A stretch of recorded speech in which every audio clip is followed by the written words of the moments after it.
Hey, Voodoo Power listeners. Before we start the show, let me tell you about Strength Coach Pro. Strength Coach Pro is the ultimate coaching companion for passionate strength coaches. Strength Coach Pro is a powerful platform allowing coaches to sequence programs for an entire year, ensuring athletes stay on track. It features a simple drag and drop design for program building. It's easy and efficient, allowing for customized workouts. Another great feature of Strength Coach Pro is the real-time leaderboard feedback. Athletes love competition, creating a fun, engaged, and motivated environment where they can thrive. Strength Coach Pro is trusted by coaches at all levels, from professional to D1, high school, and professional trainers looking for an easy way to streamline programming needs. Whether working with 10 clients or 1,000 athletes, there are no limits to the support of this program. In addition, there's a 14-day trial for coaches where they can explore the platform for themselves. At just $50 a month or $500 a year, the value is unbeatable. Please don't miss your opportunity. Coaches can reach out to Strength Coach Pro for a demo today. Let them work to save you time and elevate your coaching. Now on to the podcast. Welcome to the Voodoo Power Podcast.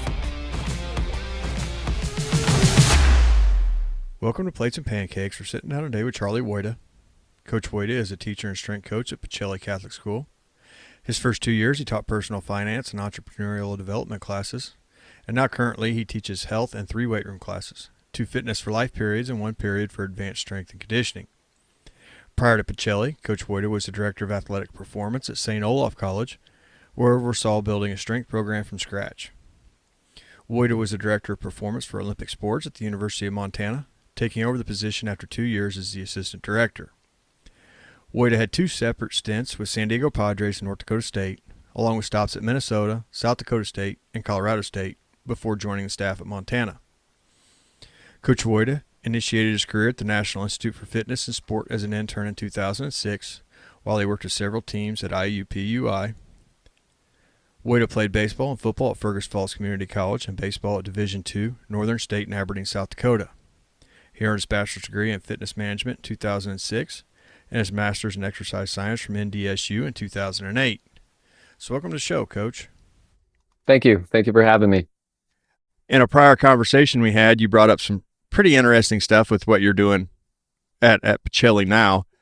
But one thing that stuck out was in your advanced health classes, I think, you have a Madden-style report that you sit down and you look at all the metrics of what it takes to be a top athlete, where everything falls from nutrition, coaching, game IQ, strength and conditioning, genetics, all of that falls into this rating system. How'd you come up with something like that to have high school students start working on? That really started with my time at St. Olaf, when having like 3 interns, and then kind of arguing over what lifting we should be doing, what style, what program we should be following. And I just kind of came up with, I think you guys think lifting is more important than it is. Like, what makes an athlete? Does that really make you a better football player? It does, but what percentage of that makes you a football player? We started with them kind of breaking down, what other things make you a football player, game IQ, all those other things, to where I had them do it and even had the football coach kind of give us his answers, and then kind of being like, that's what he thinks? That's really? And so it kind of put them, not say in their place, but just kind of made them rethink that. Because really, I told them, I'm like, if all 3 of you follow your program and go home for the summer, so whoever's program is better is coming back in the best shape, right?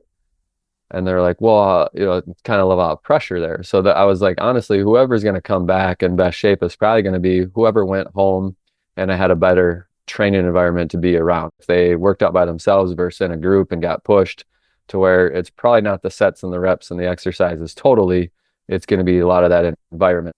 And then the other aspect of things is we're all built differently, right? The genetics, the cards we're given is, some people might have a higher ceiling than others. And that person that started at a higher ceiling might come back at a higher ceiling, not because he trained harder. It's just that he was more, God-given talent to start with.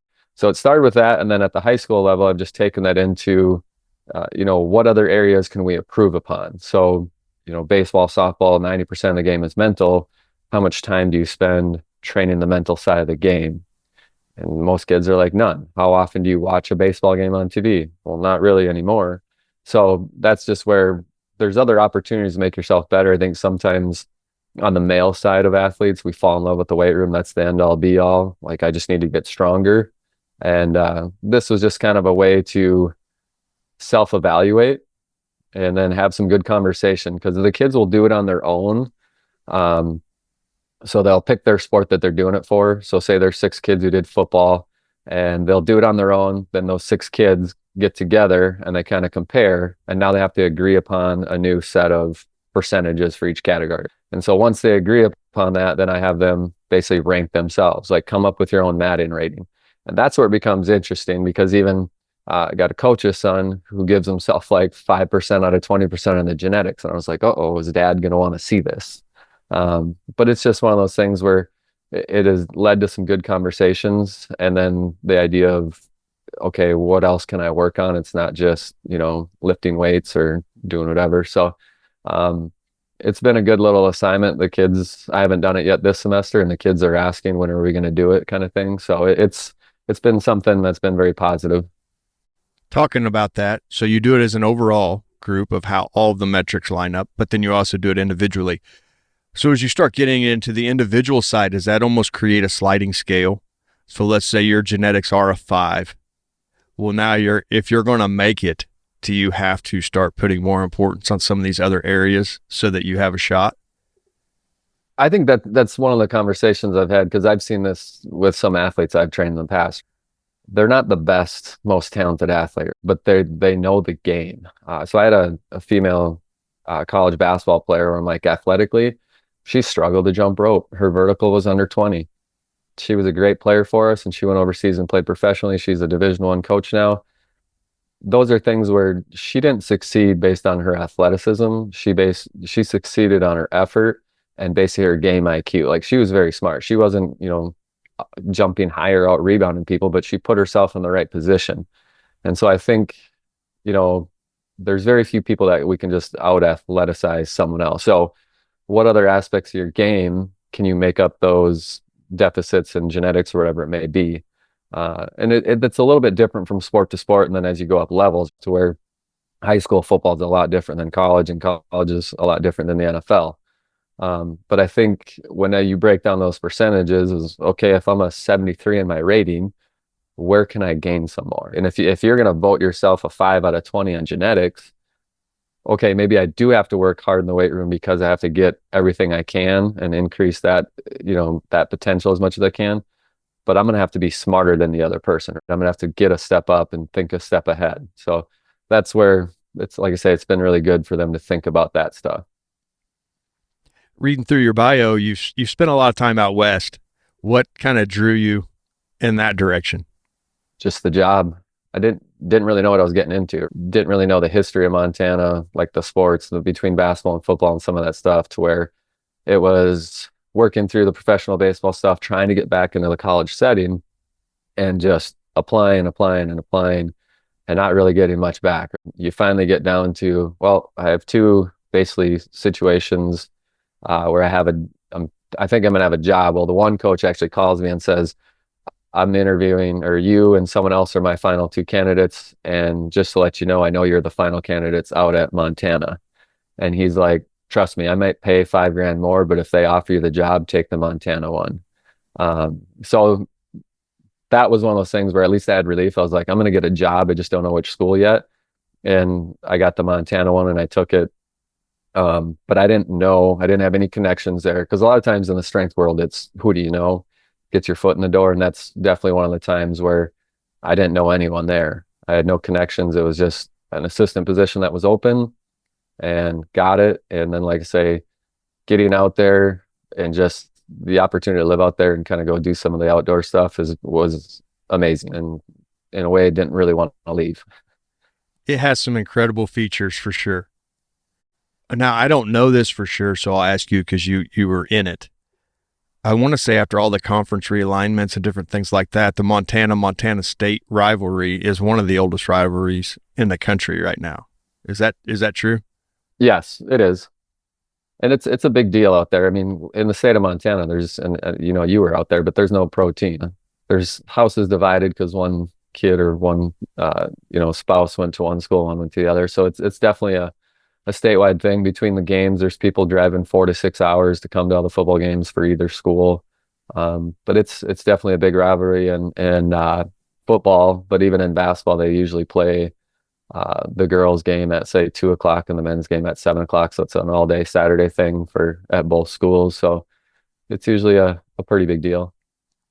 In context, though, a 4 to 5 hour drive in Montana is just it's a jaunt. That's a very Yeah. short drive. You just do it without even thinking about it. I mean, that's high school teams playing a conference game. That was new to me when we got out there. We'd go to a roping or something like that, and it'd be, we might leave.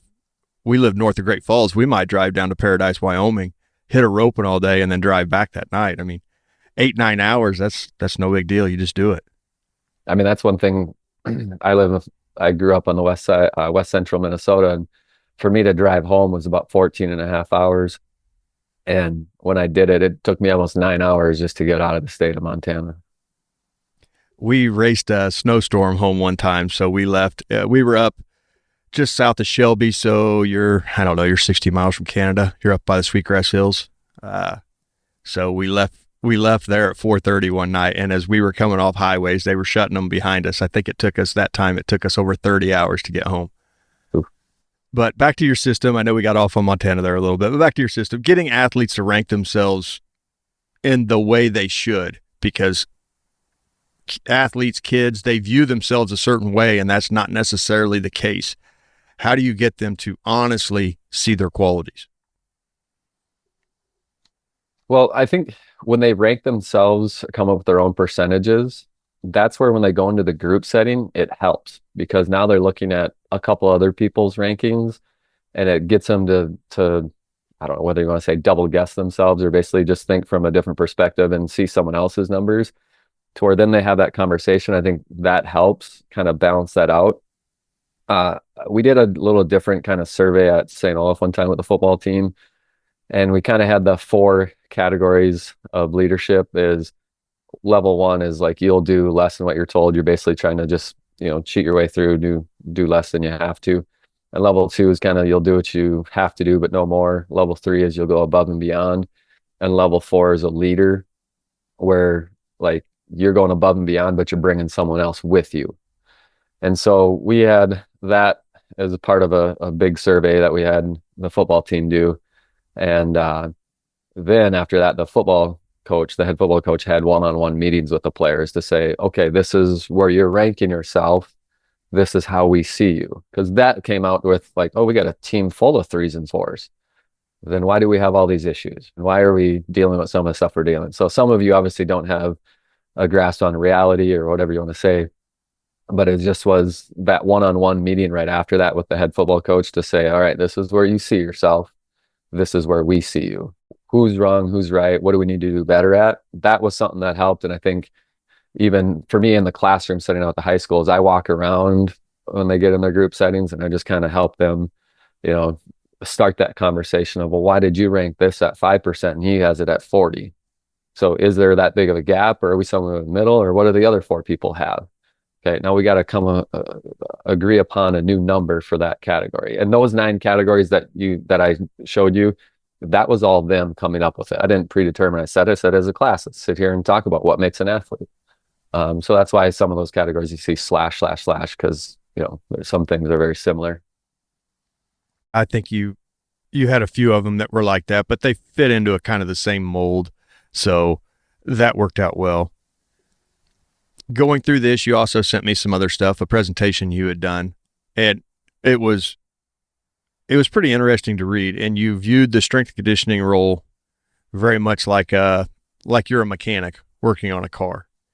So coming up with that analogy, presenting on that, I know sometimes it's tough to figure out what you want to present on. So how'd you land on that? To be honest, I don't know how I kind of came up with it, but it just how I view it in the sense of when we talk GPP, what's our job, what's our role, to where again, if I'm a mechanic and I'm working on a car, like I'm going to try to make it accelerate faster. I'm going to try to have it have higher top end speed. I want it to handle better, turning all that stuff. And then if I can make it more fuel efficient and less likely to break down, I've done my job. So that's where the analogy comes in. Okay, I've made the car better, but now it's up to the sport coach to actually coach the driver and how to use that car that handles better. Because even with the strength stuff we've talked about with football players, where it's like, if you don't understand football anymore, but you're bigger, faster, stronger, like you're just a bigger, faster, crappier football player because you still don't know how to play. And so that's where, for me, work on the car, turn it over to someone else who's going to teach the driver and actually become a better athlete or a better sport person in that sport, whatever that sport may be, hockey, football, baseball, basketball, whatever that is. All right, so you brought up an interesting point, and I think me and you have talked about this, but recruiting and its role in your success as a strength conditioning coach. Like you said, you can make an athlete bigger, faster, stronger, but if he's just a bigger, faster, stronger, crappier player, what did you accomplish? So recruiting and how its effects show up on the field, maybe more so in some cases than the strength and conditioning part. Oh, I mean, it's, again, what makes a college football coach? Like, is their number one job coaching or is their number one job recruiting? Because you could argue it's recruiting because, again, coach bad players and you're only going to be so good, even though you're a great coach, to where you need the bodies, you need the boys, the dudes who can perform at a high level that you just are better than other people based on you have better players. I think this is where, I mean, look at the NIL now with what it's doing to college athletics, and people are saying it's balancing out. Well, I mean, I question, why are some of these old coaches retiring? Is it because now they feel like, well, now everyone's doing it and it's no longer I had the advantage and now it's a fair playing field and I don't want to deal with it, which I don't blame coaches for not wanting to deal with the things they have to deal with now. But it comes back to now the guys that have the talent, they're being more spread out because they can get money from other places and other schools. But I think it's a huge advantage of having players that make you look really good. I'll use this as an example. I was listening to a podcast and there's a coach who won a national championship. Okay. And he goes on to say, we had over half the team from the year before come in new, all transfers, all different things. This is in the last 2 years of NIL. And so it's like, we created a culture. They bought into what I do. They did this. And I'm like, you have a whole new team. Over half the team's new. And you brought in, they weren't freshmen, they were upperclassmen. And now you went on to win a national championship. How much of that was your coaching? And are you claiming that? Or is it just like your coaches went out to the portal? And again, if your school has resources, which I'm sure the school did, to where they have money to do that. So those are things where all that stuff has a huge impact on how you look. And that's where I think sometimes even us and the social media stuff is what makes a good coach. You look at some of the coaches who get these awards where it's like, well, yeah, his team won this year, so they just give him the award. But again, what did he do? Like, that's for us. We're never in each other's weight room on a daily basis. So how do we really judge those awards and know that? But the recruiting thing, went to the Wisconsin State Clinic here a couple of weeks ago, and I talked to their football coach, and he goes, "I'd hate to be a college coach right now. That what you got to deal with on competition." So he just said, there was a school that was recruiting, an FCS school recruiting one of their defensive ends, and they're like, they spent months on the kid, talking to him, trying to get him, and another FCS school that had more resources, more money, talked to him for 5 minutes, plucked him away. And it's like, so coming back to the Montana, North Dakota State, look at those schools. They don't have professional sports. They don't have other, big schools that are taking money from donors. So when you kind of think of why are those, North Dakota, South Dakota, NDSU, SDSU, Montana State, all of them are doing really good right now in the FCS. I think they have more ability to get the resources in their state compared to, if you look at Southern Illinois, Illinois State, like they've got Illinois, Notre Dame's right across the border. I'm sure a lot of alumni Northwestern. You've got so many more schools asking for money to where how much is an Illinois State getting? How much is an SIU getting in their funding to go out and compete against those other Dakota and Montana schools where it's like they're the only thing in the state. We might have two, Montana State, but we don't have a bigger university or pro teams taking our money to where our donors and our boosters are giving it to us, which you could say gives them an advantage in the recruiting if they can offer more cost of attendance, NIL stuff, whatever it may be, to where what they're able to offer is a huge recruiting advantage, which hopefully brings them better athletes.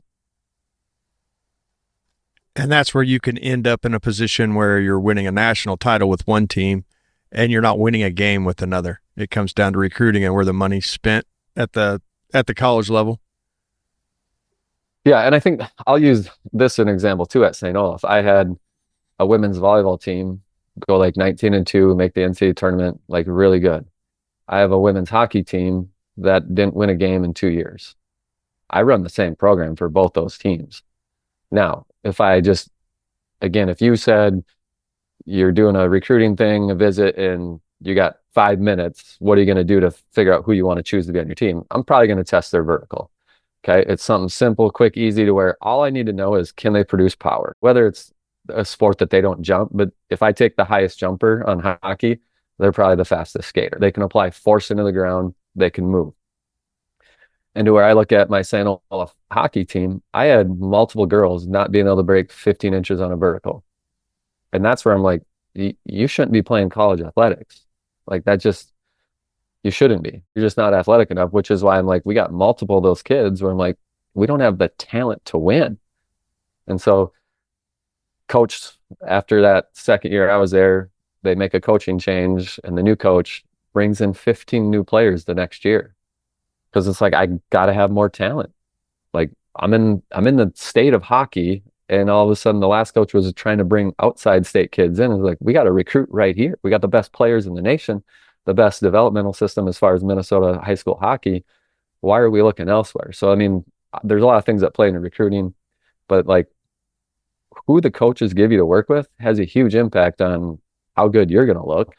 I mean, that's just one of those things where I was at the same school, same program, basically being ran, and I have two different results. Well, it's the volleyball coach gave me better athletes to work with.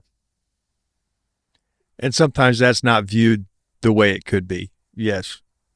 The strength coach is going to get blamed for the shortcomings in a lot of instances because they're the cheapest person to replace. Yeah, and I think that's, going up higher levels is be careful what you wish for, in the sense of you want that job, you want that title. Having an intern at St. Olaf where he was from Texas, and it's, I have an intern questionnaire and it's like, what's your dream job? And he's like, well, I want to be the football strength coach at Texas A&M. And I'm like, why? And I'm like, well, just think of your job security. I said, the coach, when someone was there, he got pressure. He has to fire pretty much everyone on his staff, which from all I've heard, his strength coach that he had was great. Well, he gets let go. Well, someone the next year doesn't win. The next guy got let go. So now new coach, new strength coach. So I'm like, they're on their third strength coach in the last 3 years for the, that program at the time, to where the first guy that got fired, did he really do a bad job? Or is it just pressure from administration to say, you got to make changes? And then the strength coach is an easy thing to say, thanks, but I just need to make changes. I got to let you go. Again, did he do anything different than a couple of years before that when they were winning? I would think that a coach like that wouldn't be changing his program completely. And, well, we won 12 games 2 years ago. Now we won 4. Well, I shouldn't have changed. No.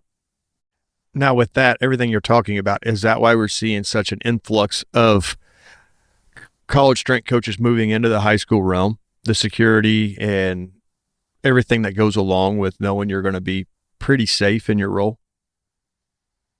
I think so. I think the high school jobs are, to me, it's probably the fastest growing area in our industry. It's becoming more popular. Some schools are doing it, other schools are taking notice, and now they're creating a position. So there's definitely more positions open. And then I think there's just obviously, like, for a college job, I have to live in a college town. And then you go to, in the state of Montana, it's, well, you got Missoula or Bozeman. The other schools really don't have a full-time strength coach. So like the opportunities to, can you live where you want to live and do all that stuff, to where the high schools, obviously there's a lot more high schools around. And then, like you say, it could be their family, like, again, pull you to that area, or the job security of like, you know what, I can work and not be stressed out. I can enjoy and actually spend time with my wife and kids and not have to deal with this. And then honestly, it comes back to some of it as like, and you make more money. So what is the downfall? And that's where it might be hard for some college coaches to give that up. I'm going to work at Pacelli in Stevens Point, Wisconsin, and not go to a big time school. And it's kind of that ego thing of why aren't you willing to give that up? Is it just because of the logo, or you get to say, or, right now March Madness is going on. It's like, it's cool, you're in it and you get to be on courtside or whatever, but is that worth it? And so I think for me, I've gone through those experiences, and I've, say cherished it, or I've enjoyed it. And I'm glad I did those things. But for me at the high school setting, like right now, it's like, well, I've probably never made more money than I do now, worked less hours. And now that I have a kid, like I get to wake her up every morning, or, she wakes me up or calls for me. I get to put her down to bed every night. I would have never been able to do that stuff in the college setting. And that's where I'm like, now looking at it, and sometimes I've gotten questioned, like, would you go back? Or if someone called you, it's like, I don't think I would.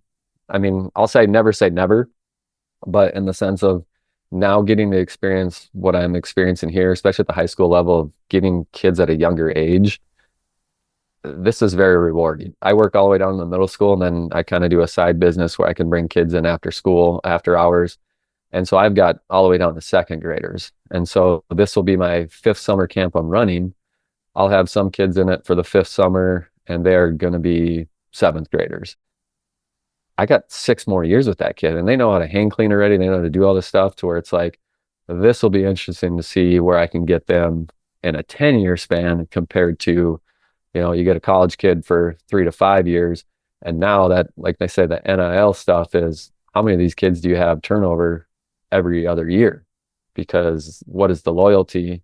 And if there's more opportunity, why wouldn't you take it? Because for them, that they're in a 5-year window to make money. So I think the high school setting is definitely more stability. You're seeing more of the college coaches leave to take those jobs. And I think the stability of it has a lot to do with it. And then I also don't think pay hurts. Now, talking about the high school setting, when you were in Montana, you were at the University of Montana, but I know you sent me some stuff where you were helping Circle, Montana. Very small high school, very few athletes. Those towns out there, they're not very big. So you're helping a coach that doesn't have the ability to bring in great athletes. He or she has what they have, and they have to make it work, and they need every kid out that could possibly come out. How were you able to help them kind of right the ship and create great programs where they started winning in track? They started, when they go to a track meet, I think the letter said it would take half the school to a track meet. How were you able to kind of help them find it? Again, I just basically put stuff on paper and kind of gave them direction. I couldn't coach them. I couldn't lay down on the bench and do the work for them. So basically that was just, I think for me being at the University of Montana, I got it just a random email from a high school coach and just asking if I had anything. And so I said, well, let me make something a little bit more specific for you guys at the high school level, and not have a bunch of snatches and other stuff that I have my throwers doing at the college level. And so I just basically gave them again, you're a freshman high school kid, don't know how to do anything. We're going to start front squat, back squat, RDL, lunges, the basics. And that's all I gave them. And so I think this is where what they needed was, one, a coach, or him as an administrator, something like that, to basically implement the program, get kids on board. And so it only started with a few kids. And that's where he told me it started when one of the sophomore boys basically started grabbing rim and coming close to dunking it. They're like, once the kids saw him do that, then they all started lifting. And then it took off from there. And in those couple of years, he's like, yeah, like when we go to a track meet, to regionals, we had, so many kids qualified the year before, where now we take half the school. And so he's like, it's kind of a cool thing to see. But those are things, again, I wasn't a miracle worker. It wasn't my program. It wasn't the sets and reps. It's just the fact that they had someone in their building that kind of got that ball rolling. A kid gets results, the other kids jump on board, and you're moving. The analogy of you're pulling a bus. If you can get that bus moving, it's a lot easier to keep it moving once you get it moving. The hardest part is just getting it moving. And I think that's the part where those things take time. So for me, going into St. Olaf, starting a program, for me at Pacelli, starting a program, it's been that. Like, you can't expect to come in and just change it immediately. it takes time. And the results that some kids get, obviously, then other people take notice, and now we're rolling. Schools like that, they just don't have the athletes. So they have to find some way to build a culture and build the athletes they have, like you said, to get the bus moving. And then in a lot of instances, once it's going and kids actually see results, they'll come on board. It seems to me like the lack of results is what keeps kids away from the weight room. The lack of results, I think also like the internet nowadays where these kids are watching everything and they think they know. I think that's one thing I see the big difference between male and female athletes, seen it at the college level, now see it at the high school level, is the male athlete, you have to convince and prove yourself because they watched a video and they're going to tell you, this is how I do it now, or this is what we should be doing. Where the female athletes are like, I don't know, but I want to learn, so just teach me. And so there's a lot less headbutting and kind of like you have to give your reasonings behind it. So it's a little bit easier, but I think the internet and that becomes that dangerous place as it's so much more accessible compared to when we were young, having dial up, to where these kids are out watching videos all the time. So one of the things on my survey that I asked the class is, who do you follow? So I use that to kind of get a background of where are they going for their information. And so most kids, if I say, have you read a book? What websites do you follow consistently? Those are basically none. But if I put, who do you follow? I start getting names. And then that's where I take that information, I take that survey and I just start Googling. So where are they getting their information from? And what's most common is probably 80% of the people they follow are like bodybuilders. And so we got the kids saying, I want to be a really good baseball player. And I'm like, then why do you follow these guys? That doesn't make sense. That doesn't match up. Like the road you're trying to go is not the road they're on. So why are you taking information or taking advice from them? So I think part of that is we have an assignment where I give them a list of names and kind of what they're known for, and they have to go research someone. So, Mike Boyle, Zach DeCant, people in our industry as far as strength coaches that are maybe known for something. So having them do that is just trying to expose them to, let's maybe point you in the right direction to find some good information, and maybe you'll follow this person. I think learning where they're getting their information from and then trying to point them in the right direction helps. But some kids just want to do what they want to do. Like you can't change that. So I think you keep the door open, and if they come around to it, great. But there's just some kids who want to train for powerlifting, want to train for aesthetics, and it is what it is. Now, we're at a small school, so we've been struggling. Last year we had 19 football players. This coming year we'll probably have 19, and we're still trying to stay 11 man. Probably should have dropped to 8 man a couple years ago, but we've held on. So for us, it's almost one of those things where you can't be too hard or be too rigid, because it's like we can't afford anyone to quit. Because if we quit, that's just a number we can't afford to lose. Now, we're at a private school where we offer soccer. So we lose some athletes to soccer, cross country, those things, to where if I look at my top 10 fastest guys, 7 of them don't play football. So our football team is just that of small. We need everyone to stay out, and to where if we're too hard on kids or hold them too much accountable, it's like, will we lose them? And that's kind of a fear the head coach has, and even I have, to where it's like, we just got to let them come to us when they're ready. But we got pretty much all of them are on board. I'd say I got one kid who kind of wants to do the powerlifting aspect, and so be it. At least he's lifting. You bring up a pretty interesting point with the 8 man, 11 man scenario. I know there's still pockets in the country that aren't fighting this. Texas, Georgia, some of the South, they have plenty of kids willing to play football, but seems like the Midwest is really struggling keeping a lot of those teams 11 man. The love of football or the desire to play football has dropped dramatically. I don't know what's caused that. I don't know if it's the ability to play more sports, to chase more adventures, doing other things. I don't know. So from where you're at, what do you see? Are you seeing that up there where you are, that more teams are struggling staying 11 man? Yeah, I think it's a little bit of everything. One of the teams in our conference is going to 8 man. So that loses a game for us that we'll have to pick up with someone who's probably going to be a lot harder. But like you say, there's the opportunity to play other sports. So like lacrosse is something that's just starting to come out here. Doesn't really affect football that much as far as the season, but there's definitely some kids now dabbling in lacrosse that, 20 years ago never even was a thought.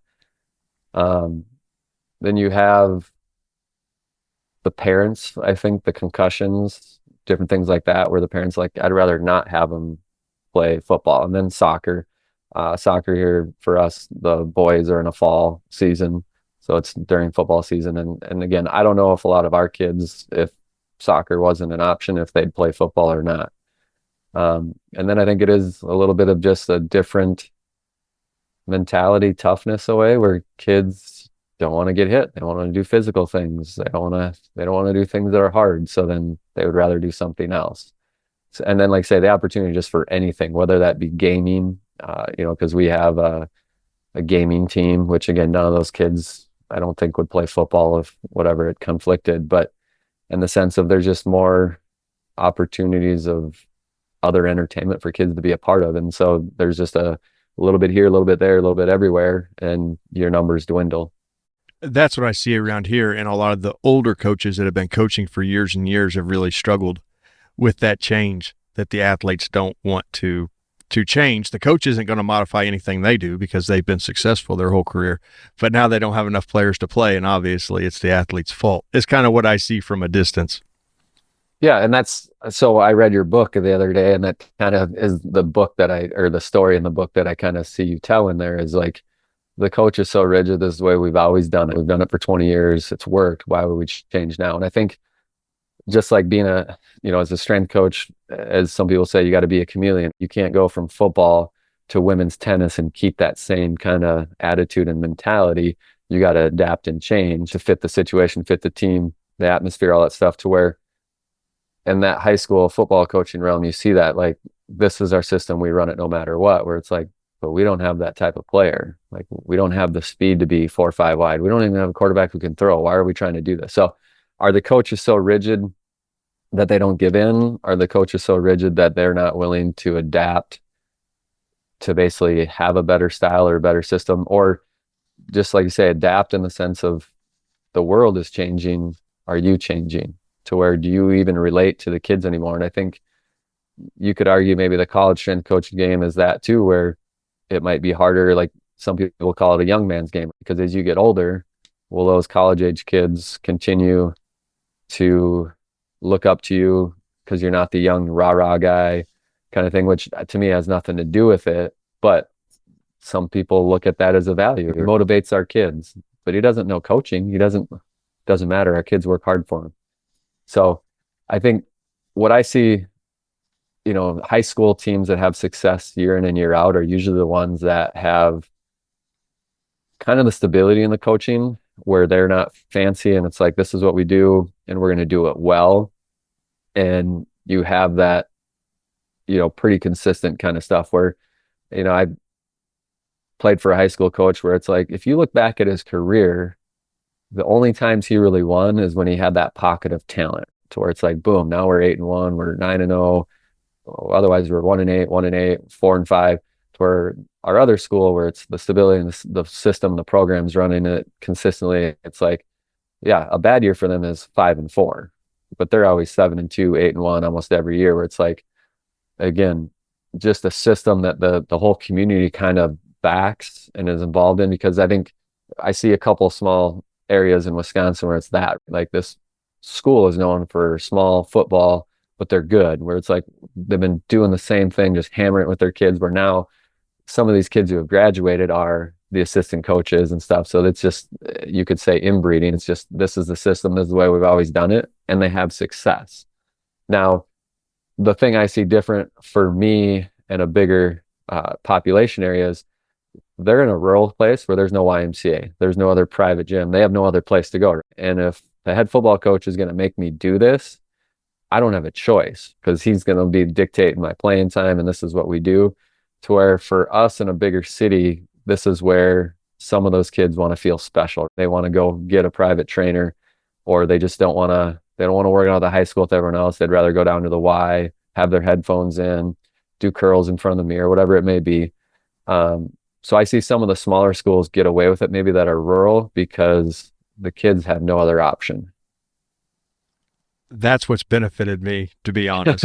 I have the gym out back, and they can go into town. There's a few smaller gyms in town, and they have some equipment, but they don't have the atmosphere and all the things that we were able to provide. And while there is a strength program at the school, a lot of these kids do both. So I try to tailor to that. But yeah, having a facility is a lot down here because kids will show up from all sorts of different towns because you have the equipment they need to do what they want. And this is where, for me, in the past was always, why do you want to go someplace else? Like, I'm giving you a program. And now being at the high school setting and realizing that some of these kids are out for a sport just for the social aspect of, I want to hang out with my friends. So now you look at it as like, well, how many kids on our basketball team or football team or baseball team really want to be good or try to go to the next level? Very few. So now I look at it for them, I was like, well, for me as a coach, I've got to say, dumb it down or make it the program simple enough for everyone to follow and that we can do. And it's, the head coach has given me 2 half-hours, 2 30-minute days to lift with the team. And so it's like, it's really not that much. So now I look at it as a little bit different in the sense of, I can't blame a kid if he wants to go find outside help and to work more and get better. And I just hope that, hey, if we squatted Monday, don't go squat Tuesday, like do it Friday, Saturday, something else further away. And hopefully there's communication if we know the trainer or something. I don't have to deal with it much here. But I think it's that of some kids do need more and want more. But now I'll even ask this to you when we come to what makes an athlete, because I'm seeing this at the high school setting and getting to kind of look at this more as like their home life. Where are they coming from? What's their motivation? So for you, same thing, like all these private gyms and like they'll showcase, this, that, whatever. How much of that is just that kid's personality of, one, he was willing to work hard, so he sought you out, so he's showing up. And that's the part where hopefully, and in your situation, and you do it for free, so which is even to me crazier in the sense of those kids should be there traveling community because they want to where sometimes at the high school level, it's like a lot of these kids don't want to. So really my product is actually worse, to where if you can have that private gym where they're paying, it's like, ideally you are getting the best of the best in the sense of the work ethic, the want to. And so that's the part now, like, I can't blame a kid for wanting to go to be in an environment like that. You kind of hit the nail on the head there. And I had actually made a note before you'd mentioned that, but that's what has made us look probably more successful than what we are, is because the kids that walk in here are your top tier kids. They're looking for what will take them to their next level. Now we get kids that just want to play a varsity sport, and we do everything we can, and they hopefully reach their dreams there. But we get a lot of kids that they're signing to go to college, or their plan is to go to college. So their mindset's totally different. And then you put a room full of those athletes out lifting, it pretty much takes care of anybody else that's on the fence. If that's not where you want to be, you're not going to like that environment because those guys are very serious. So yes, those athletes go and do great things because they were going to do great things. They just happen to come here and lift a little bit of weight. I try to balance that mentally all the time. Is I can't believe that I'm doing anything more special than anybody else to have all these great athletes. It's not that. It's just that those guys just want to be here. Guys and girls, they just want to be here, and they were going to make it regardless. They just chose to spend some of their nights out here. Yeah. And so for me at my school, like I've got a softball team that is very hardworking, back-to-back state champions. And that's where it's like, I've helped them. But again, most of those girls are good softball players, and a couple that aren't great players, they're just really good athletes who play softball. So we actually have a lineup 1 through 9 to where, did I make a difference? A little bit, if it's 5%, I'm hoping I gave them everything I could to get that 5%. And now this is where I look at we have a really big, so right now we graduate 35 to 45 kids in a year. Our 5th grade class, for whatever reason, we're at like almost 60. Now, I've worked with a lot of those kids already due to my youth program. And for whatever reason, we have a pocket of very talented girls all sitting in the 6th grade. So this is where I look at it as whether these girls came up through a high school program and had a strength coach, they're still going to win a lot of games.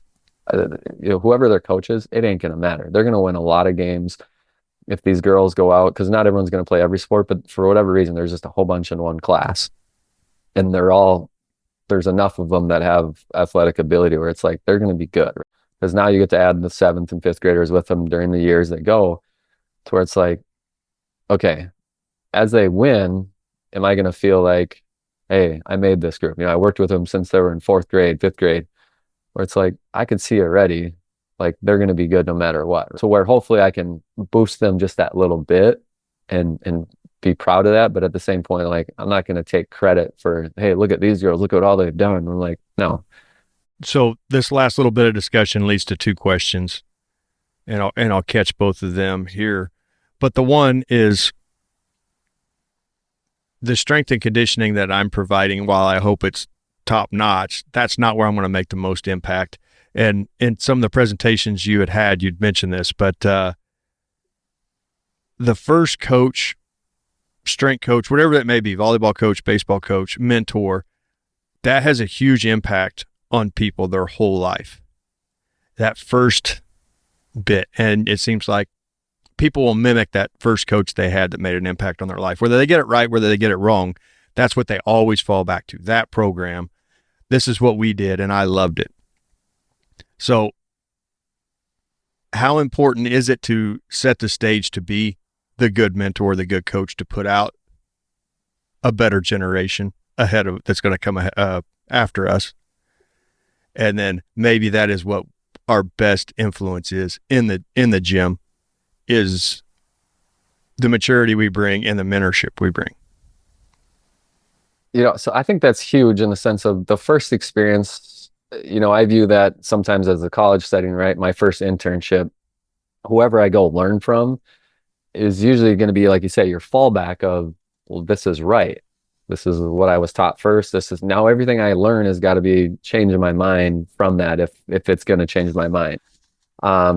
So that's where, from the college setting and being an intern and growing as a coach, I do believe, and that's where, for my personal experience, going to NDSU and having Jim Kramer and Jason Miller be my mentors, it wasn't so much the X's and O's and this is how we lift this program, we do this style. No, it was the structure, the standard, this is how we do things, this is how we organize things, this is how we carry ourselves.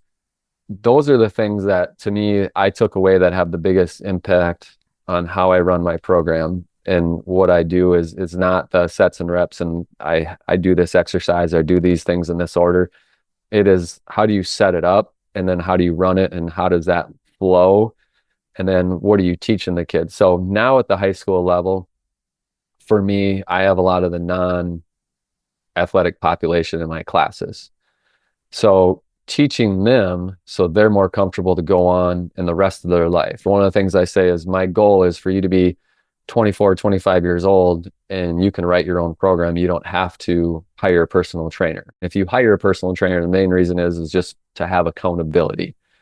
And so the last 2, say, teachers that were teaching the PE stuff really didn't have no curriculum, nothing was taught. You go into the fitness center, you do what you want to do.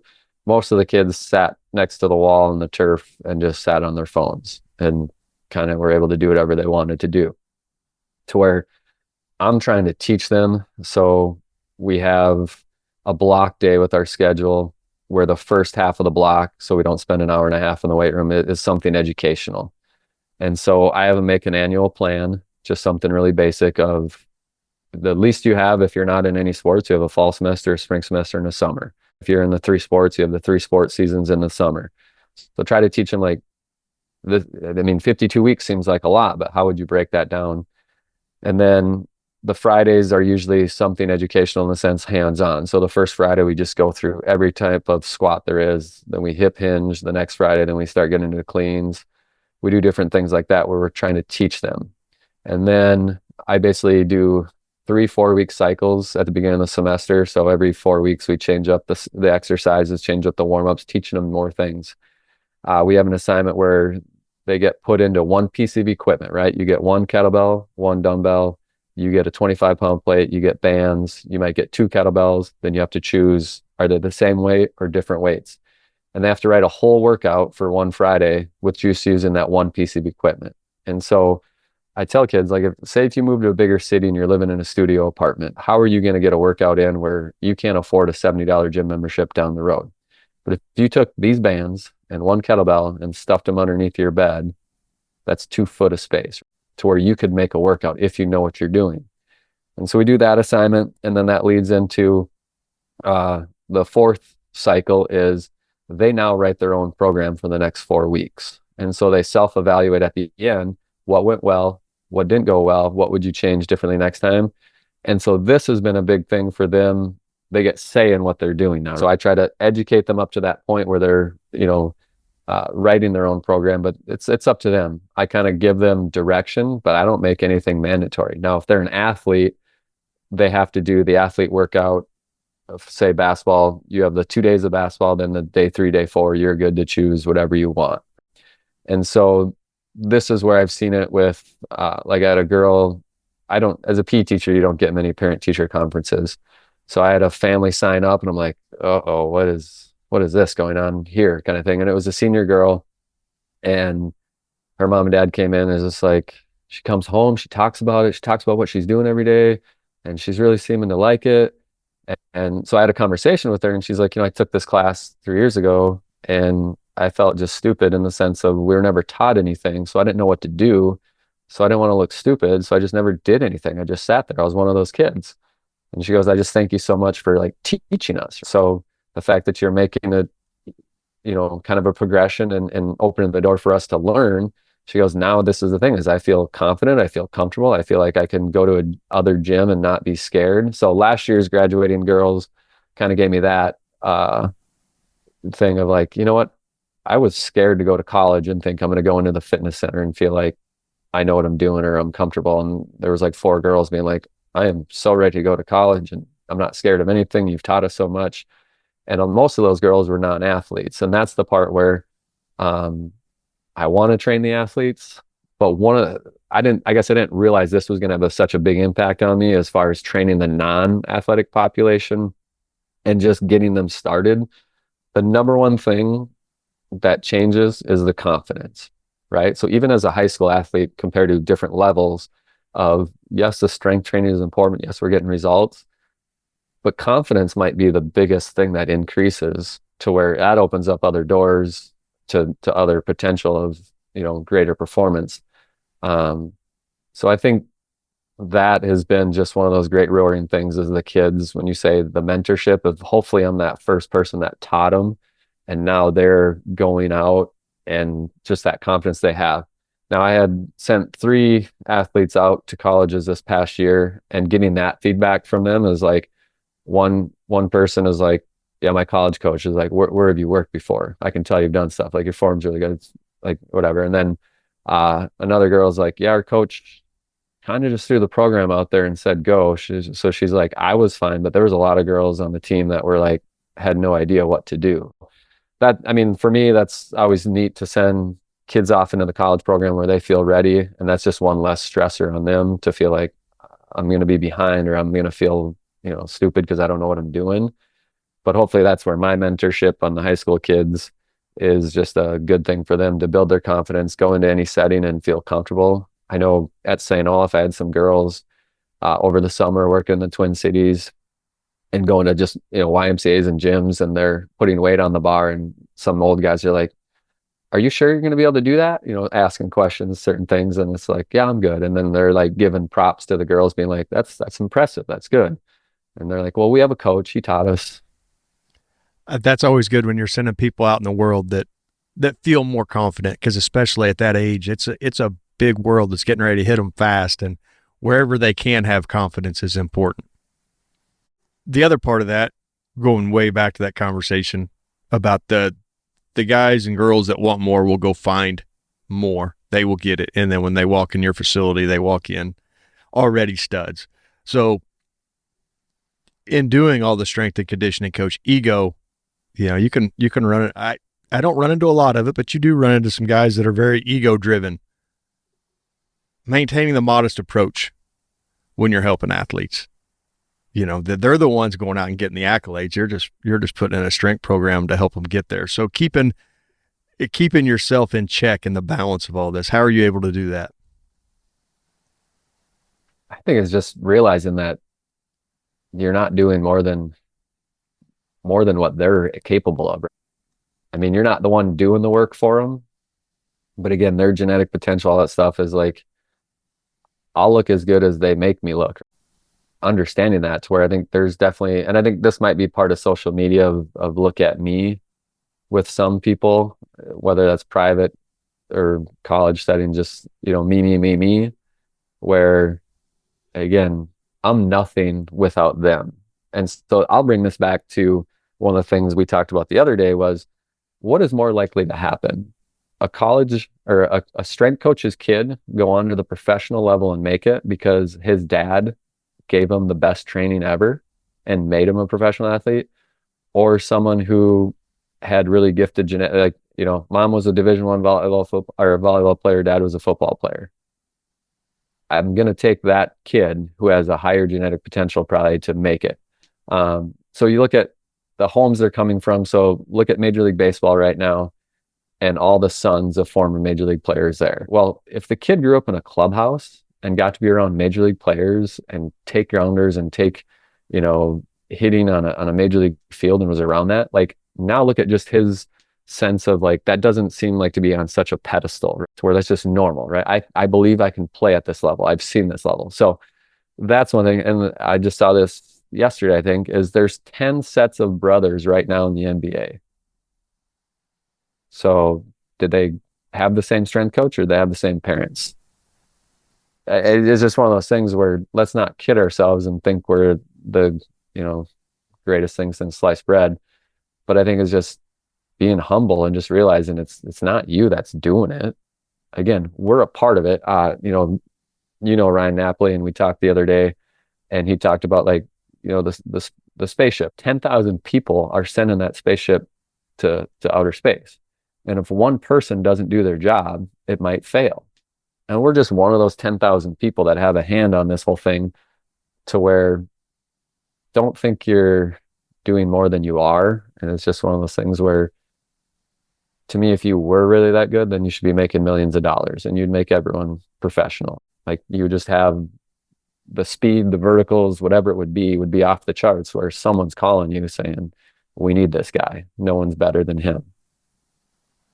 Yeah, when you look across the NFL, when you look across all pro sports, and then you look back at the family genetics, you know, McCaffrey, what his parents did and what his grandparents did. And that would lead to my next question. You have to be honest with an athlete. We tell kids from the time they're little, you can be anything you want.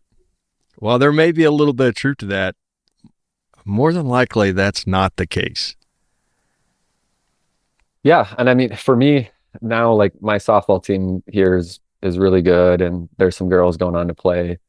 And I've offered that up to where I'm like, I got, you know, numbers from Division I softball at Montana. I got numbers from St. Olaf girls, and I can, if you want, I'll show you kind of where your speed, where your vertical, where some of that stuff, you know, fits in. But that's, you know, being a mentor for me at the high school level now is a little bit of that. These kids, I want to play. So then I start saying, well, where do you want to play? Where do you think you play? So I don't try to chime in first. I want to say, what do you think? You know, I'm definitely not D1. So they're honest there. And it's like, I could maybe go D2, but I don't know if I want to move to where I might just rather stay in Wisconsin and go to a D3 school. And I'm like, yeah, I think you totally, like, to me, you could be a D2 athlete. So do you want to move? You know, I brought up, you know, Mankato, and it's like, that's 5 hours. Oh, that's too far. I'm like, well, that's too far. Then there's probably not too many D2 schools. You know, you got Winona for us and Duluth. Those are two schools that if you want to try to get into for D2 that are within your driving distance away from home and mom and dad. So just having that outlook on, like, this is what college athletics is like. This is, you know, the D2 versus D3 versus D1 kind of time commitment, what's going to be expected, of trying to give them the realistic things and then helping them. Let's put a list together. Let's put a map out where you want to go. Why do you want to go there?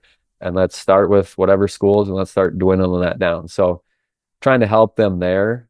But yeah, being realistic with them. And most of the ones that are going on from what I see are realistic with themselves. I think if anything, the unrealistic is sometimes with those younger kids that are coming up, like, I'm going to do this, I'm going to do that.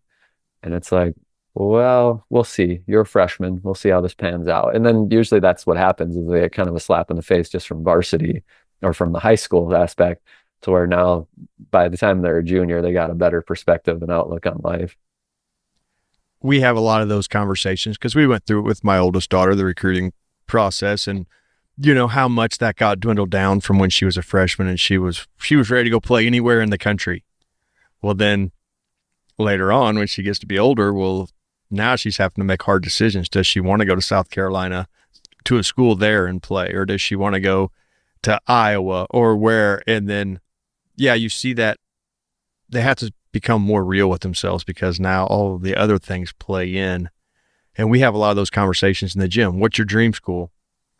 Okay, can you make it there? If not, let's start tempering that back. Where can you play? Where do you want to play? How far are you willing to drive? What are you willing to pay? If you want to play at the next level, and like you said, you're looking Division III, well, what are your grades? Well, if they're not that good, or do you have the money or willing to pay the money to go to the school to play baseball, softball, whatever that case may be? And I almost think that a lot of them just, they're a little naive to the process, and nobody's really talked to them about the process. So having an environment where you've been at the college level, where you can sit there and talk to them about the realities of what's coming has to be very important for them. Yeah, and I think looking back at when I was a kid in a small rural school, I had no clue, no clue. And then I had really no one really giving me direction to where, again, the internet's helped with a lot of kids. Like there's just so much more out there. But I know for me, I'm like, I had no clue whatsoever what I was getting into and what I should have been looking at, and would have I done something different? Probably not. I mean, I went to a junior college first, an hour away from home, with 3 other teammates that were going to play football, to where it's like, I'm comfortable, I'm safe, I'm going to get my cheaper schooling in and give myself 2 more years to think about what I want to do. But people would ask me before that, like before school started, what are you going to school for? I said, football and baseball. Duh.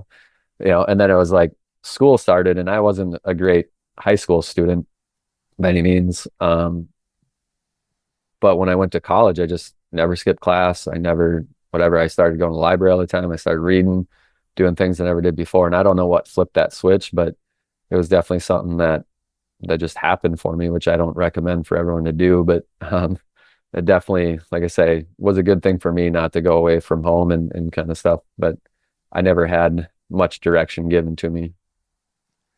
And it seems like where I am, they're all late in the whole process. I don't know, some schools have recruiting coordinators, some schools may even have classes on it, but the parents and the athletes are usually way late in the whole process. And then that creates a whole new level of stress on somebody that wants to take it to the next level because nobody told them, hey, you're a senior and you haven't found anywhere yet. Man, panic sets in quick. Panic can to the kids, but I also look at now with NIL and stuff to where if the kid is good enough, I've been on these staffs at D3 and know people at D2, it's like they don't care that you're coming late. If you can play, they're looking at it as a bonus because it's like, hey, we got someone late that we didn't really see, to where my advice to kids would be it's never too late. Now, it might be too late to go where you want to go and to get any scholarship money if you were that level of an athlete, because all the scholarship money has been given away. But a lot of these D3s, man, if you were to call them up and say, here's my stats and I want to play football, there ain't no one telling you no. Well, Coach, I've held you on here a long time, so I'll ask you this one last question, and then you can go on about your day and enjoy whatever you had planned. But you hear it a lot, the grass is greener on the other side, chasing jobs or whatever it is. You make a good point. The grass is green where you water it. So finding the place you want to be and making it your dream job. How have you been able to do that where you're at now? Well, it was, I guess, nothing that I ever planned in the sense of going to the high school setting, going to central Wisconsin. I was working at the University of Montana. A lady took a travel nurse contract out there to Montana. We met. So she moved to Montana to find a cowboy. and she found a guy from Minnesota who doesn't hunt or fish. And, and we ended up meeting and getting married. And we took the St. Olaf job to kind of be in between our parents. And then we dealt with fertility issues and just my wife not having a social network buyer. She's like, we need to move back to my home area. And so it was one of those things where the local college doesn't have a full-time position or didn't at the time. The big high school in town doesn't have anything going. The D1 facility that was open at the time was like, we'll pay you $17 an hour. And then this high school thing had a newly created position. They renovated their weight room.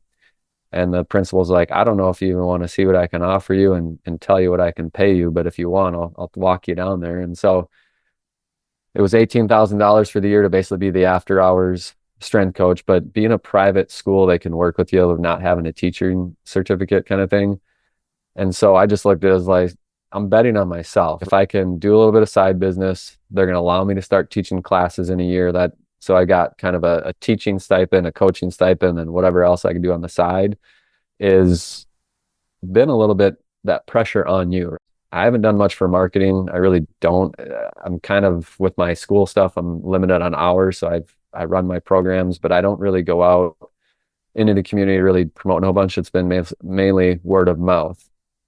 And there is a part of this where when it's on you, like the money you make, like there's just a little bit of that drive of, I don't want to fail. At the University of Montana, I got the Grizz logo and it's like, I made this kid, I made that kid. But really, again, those coaches are bringing you those kids in that system. Where at the private level, if you're not given a good product, who's going to want to come back?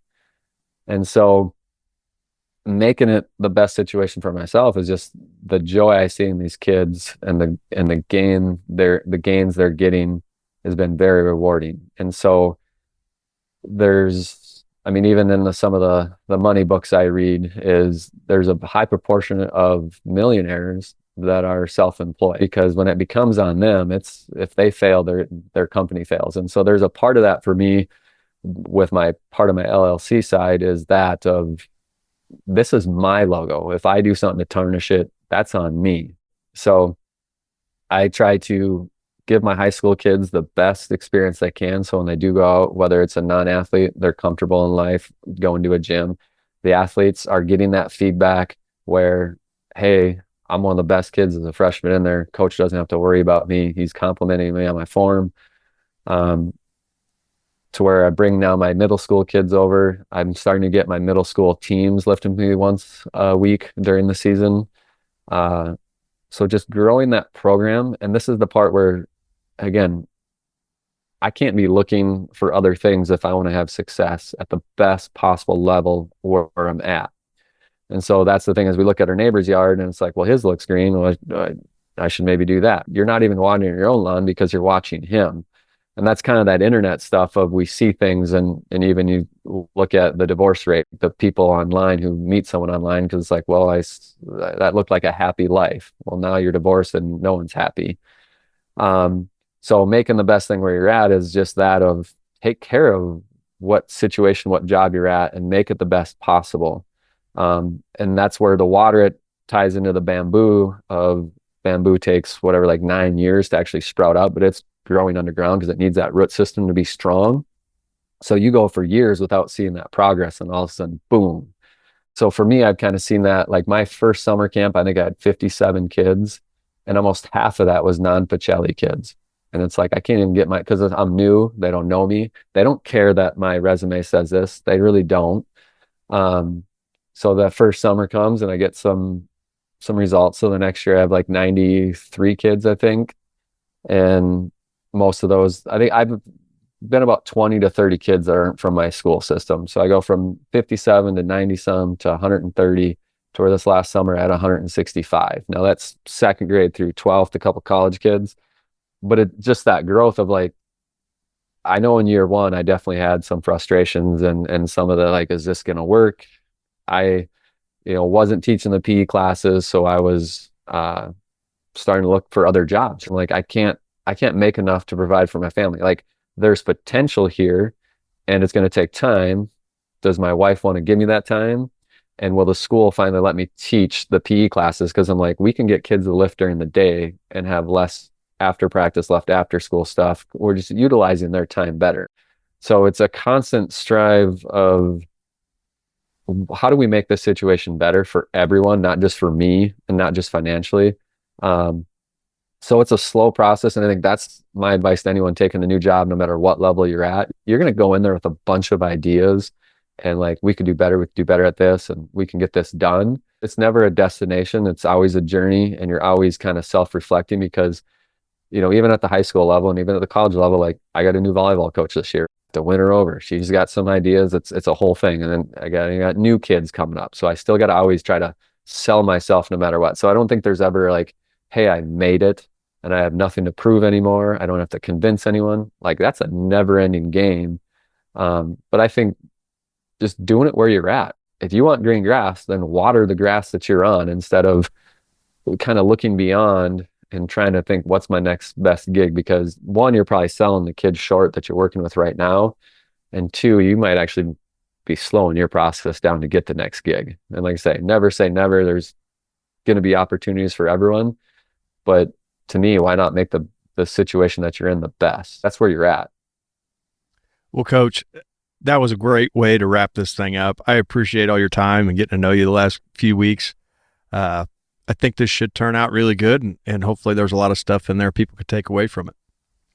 Well, thank you. I appreciate what you do on the podcast in the sense of you do your homework, you take notes, you ask good questions, and that's one reason why I've been listening to you pretty much all your shows. And I know I'm not the person who would do a good job like you do. So like our industry needs guys like you who are doing this stuff. So I appreciate it, and I know a lot of other people do too. Well, thank you very much, Coach. That means a lot.